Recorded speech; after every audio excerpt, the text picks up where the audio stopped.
ကတော့တောင်တရုတ်ပင်လယ်ပြဿနာဖြစ်ပါတယ်ဖြစ်စဉ်ရဲ့အစအဦးပိုင်းဗီဒီယိုရုပ်တံကိုအရင်ကြည့်ကြရအောင်ဒါကတော့နှစ်ဖက်ကမ်းခြေဆောင်တပ်ဖွဲ့များကြားထိတွေ့ခိုက်ရန်ဖြစ်ပွားခဲ့တဲ့ပုံရိပ်တွေဖြစ်ပါတယ်စောစောကဗီဒီယိုမှာမြင်တွေ့ရတဲ့တင်ဘောပေါ်ကရိုက်ကူးထားတဲ့ရုပ်တံဟာတရုတ်ဘက်ကဖြစ်ပြီးတော့မှလီလော်ပြီးတော့မှရာဘာလီနဲ့တာနေတာကတော့ဖိလစ်ပိုင်ဘက်ကဖြစ်ပါတယ်ဒါဟာဒုတိယ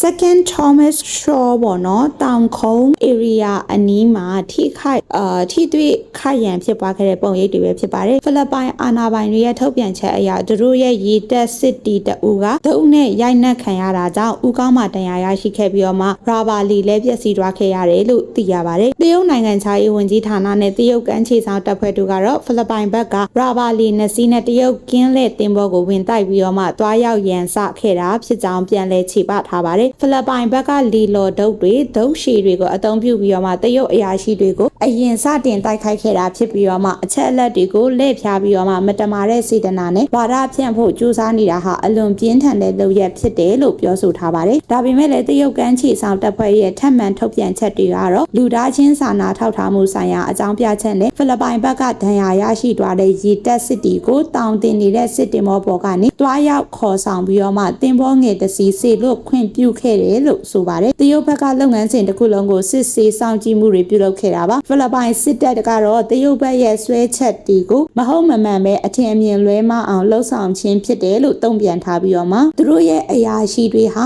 မီဒီပဏိပခကိုမြစတင်ဖန်တီးခဲ့ခြင်းမရှိကြောင်းအတည်ပြုပြောကြားထားပါတယ်ဒီဖြစ်စဉ်ကြောင့်နိုင်ငံလုံးကအပြန်အလှန်တန်အမတ်ကြီးတွေကိုခေါ်ယူတွေ့ဆုံတတိပေးခဲ့ကြပါတယ်ဖိလစ်ပိုင်သမ္မတဖာဒီနန်မာကိုဂျူနီယာဟာမနီလာမြို့ဆိုင်ရာတရုတ်တန်အမတ်ကြီးဟွမ်ရှိလျန်ကိုခေါ်ယူတွေ့ဆုံခဲ့တယ်လို့မကြာမီမှာပဲတရုတ်နိုင်ငံခြားရေးဝန်ကြီးဌာနကလည်းပေကျင်းမြို့ဆိုင်ရာဖိလစ်ပိုင်တန်အမတ်ကြီးကိုခေါ်ယူတွေ့ဆုံခဲ့ပါတယ်ဒါဟာသမ္မတဖာဒီနန်မာကိုဂျူနီယာလက်ထက်မှာတရုတ်ဘက်ကဖိလစ်ပိုင်တန်အမတ်ကြီးကိုခေါ်ယူတတိပေးတဲ့၃ကြိမ်မြောက်ဖြစ်စဉ်ဖြစ်ပါတယ်2024ခုနှစ်အစပိုင်းမှာထိုင်ဝမ်ခေါင်းဆောင်ကိုဝမ်းမြောက်စွာတဝန်လွှာပေးပို့ခဲ့မှု2024ခုနှစ်ကုန်ပိုင်းကရေပိုင်နက်ဥပဒေပြဋ္ဌာန်းခဲ့မှုတို့ကြောင့်ရခိုင်ကခေါ်ယူခဲ့ပူပါတယ်ဖိလစ်ပိုင်ဘက်ကလည်း2023ခုနှစ်တုန်းကတရုတ်ကင်းလက်တင်ဘောကစစ်ဘက်3-4စာနဲ့ဖိလစ်ပိုင်တင်ဘောကိုပစ်ခတ်ခဲ့တဲ့ဖြစ်စဉ်ကြောင့်တရုတ်တန်တမန်ကြီးကိုနောက်ဆုံးအကြိမ်အဖြစ်ခေါ်ယူတွေ့ဆုံခဲ့တာဖြစ်ပါတယ်ဒါကတော့ဒီရက်ပိုင်းမှာဖြစ်ပေါ်နေတဲ့တရုတ်နဲ့ဖိလစ်ပိုင်ကြားက